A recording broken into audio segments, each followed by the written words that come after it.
Hey everybody, this is Adam Elenbaas from Nightlight Astrology, and these are your horoscopes for July of 2019. So this is the Sun and Rising Sign horoscope for Cancers.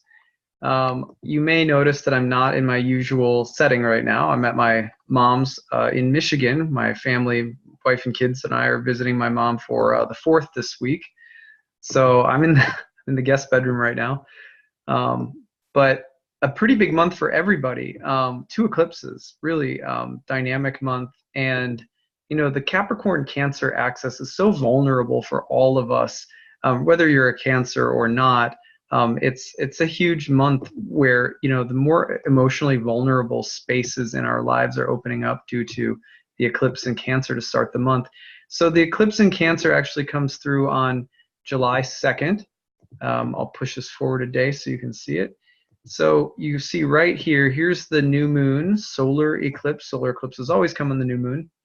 And this is landing in your first sign, and your first sign is the first sign and first house pertain to your physical health, your body, new beginnings, vitality, your sense of who you are and your life direction, the need for greater independence or self-reliance, all first house topics. A solar eclipse in your first house means you're on the brink of a new beginning. You're about to reinvent yourself. In the months ahead, you're going to be turning the page in a very powerful new way. You're looking for a fresh start. You may be also feeling, due to the eclipses in your seventh house, which we'll talk about in a little bit, like this fresh start is needed because you've been in the process of having to deal with or face really hard endings, letting things go or finishing things. And the stress of finishing those things may have been tremendous, but now it's time to start something new. It's time for emotional renewal, physical and maybe even, dietary or lifestyle or, physical health, do-overs are coming through. So that solar eclipse right on the 2nd really makes it's loud to start the month. Now on July 8th and 9th, really interesting. You're going to have Mercury and Mars coming together in a conjunction right as Mercury is turning retrograde. And this is in Leo in your second house, which is the house of income and expenses. Now that's happening as Mercury and Mars are making a square to Uranus in Taurus in your 11th house. So this is a really interesting time because probably it indicates a period of reversal, reorganization, or some degree of challenge or difficulty around finances, or putting some money into maybe building a new website, or putting some money into something tech related. Buying a new computer, or having to buy, maybe replace a part for the car. This kind of Mercury-Mars dynamic is not super fun in the second house. Typically, it would spell, having a delay that costs money, or having an expense come up, or something like that, or implementing some kind of new business strategy, some kind of new technology that may help you make money in time, but it's being developed or something like that. The other thing is that there may be a certain degree of conflict or struggle around money, finances, and maybe groups of people or friends or professional organizations or networks, something about a potential partnering, business partnering that comes very unexpectedly, and maybe in relation to different kinds of professional networks or friends or groups of people, and that's Uranus in the 11th.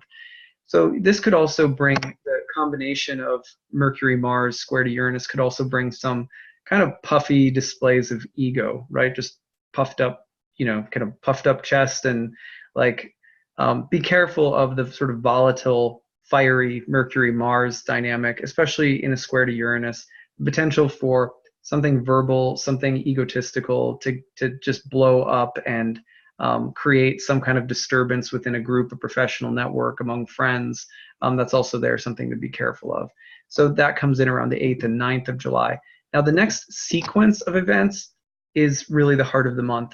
Between the 10th and the 15th, the Sun is going to move through oppositions to Saturn and Pluto in your 7th house of relationships. Venus will then get in on the same thing between the 17th and 21st And in the middle of that, on July 16th, there's a lunar eclipse in Capricorn in your 7th house. I already talked about the 1st house. The 7th house, not only related to love and relationships, but anything that we really immerse ourselves in fully, that we give ourselves to. And the 7th house is also, because it's the place where planets set, it is related to endings. And so, like I said earlier, the potential for there to be more constrained, confined, difficult, heavy, sobering experiences around relationship, love, endings, finishing things, completing things, but it takes work. It's a grind. It's kind of soul sucking. I want to be done with something. I want to start something new, but there's still work to be done. That kind of energy. This transit also brings up the dichotomy between, kind of maturity, responsibility, and the kind of stoic qualities of Saturn in the 7th in relationships, and the need for intimacy, love, emotional tenderness, vulnerability. Those qualities being not too needy, being mature and self-reliant, but on the other hand, needing emotional connection and not wanting to be in a relationship, for example, that's cut off from tenderness. So, there's a little bit of push and pull around your relationships this month as well, potentially. And also the themes of sacrifice in relationships and compromise, and what kinds of sacrifice or compromise are appropriate and which maybe are unhealthy. So thinking about big choices or changes also potentially in your relationships. Now that energy altogether goes from the 10th through the 21st. Then on July 31st, then you have a new moon happening in Leo, and that's happening in your 2nd house along with Venus in Leo in your 2nd house. Mars is going to be in that 2nd house as well, square to Uranus and Taurus again. Going back to a similar energy pattern from the Mercury retrograde that started off on the 8th and 9th of the month. This time we have, again, themes of new beginning, new development around money, finances, income, expenditures, things like that. It's hitting the square to Uranus in the 11th house. Something new, something inventive, something outside of the box, perhaps involving other people, groups of people, meeting allies or people that can help you along the way somehow.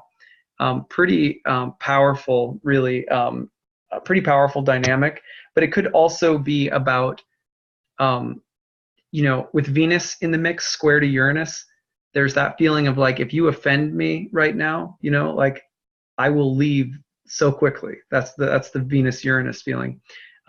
Venus-Uranus craves greater independence and freedom, but it's sometimes tricky because Venus is also the natural harmonizer and the one who likes agreement and friendship and love and beauty.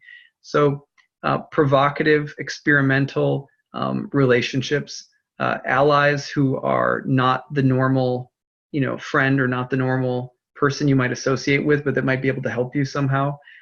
Unlikely connections and community, but also the potential with so much energy in Leo and Mars in Leo for an offended ego to say, well, screw you, I'm going to go do it on my own, or I'm going to go find someone else, or I'm going to, so be careful of the ego getting, the ego getting puffed up and overreacting in the way that could actually damage different kinds of important relationships towards the very end of the month. And that's also just a signal of what's to come in the moon cycle ahead for August, which starts on July 31st.